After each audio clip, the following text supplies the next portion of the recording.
السلام علیکم. میں اس وقت ڈیرہ اسماعیل خان سے تقریباً 200 کلومیٹر کا سفر طے کر کے اس وقت ضلع شیرانی میں موجود ہوں، اور میں آج یہاں پر ویڈیو بنانے کا اور میں ڈی آئی خان سے یہاں پر آنے کا میرا یہ مقصد تھا، کیونکہ جو انتظامیہ ایک گپ شپ کا ماحول بنایا، 20 دن سے آگ نہیں بجھائی جا رہی ہے، اور صرف انتظامیہ کو یہ ایک سونے کی چڑیا لگ رہی ہے، کیونکہ یہاں پہ پیسہ آئے گا، ہر قسم کے امدادیں آئیں گی، چیزیں آئیں گی. اور اب تک جو مجھے اطلاعات ملی ہیں کہ 30 لاکھ روپے ضلع انتظامیہ کے اکاؤنٹ سے نکل چکے ہیں اسی حوالے سے.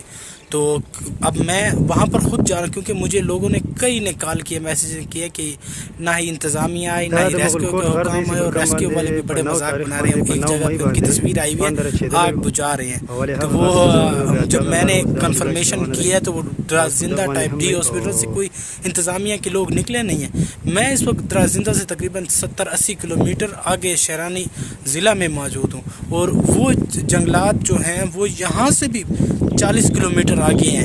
تو میں وہاں پر جاتا ہوں، ساری سچویشن آپ کو دکھاتا ہوں. اور انتظامیہ جو مذاق بنائی ہوئی ہے، اور کاغذی کارروائی تو ساری مکمل کر رہے ہیں، لیکن اس کاغذی کارروائی کا کیا ہو رہا ہے، ساری سچویشن آج آپ کو میں دکھاتا ہوں.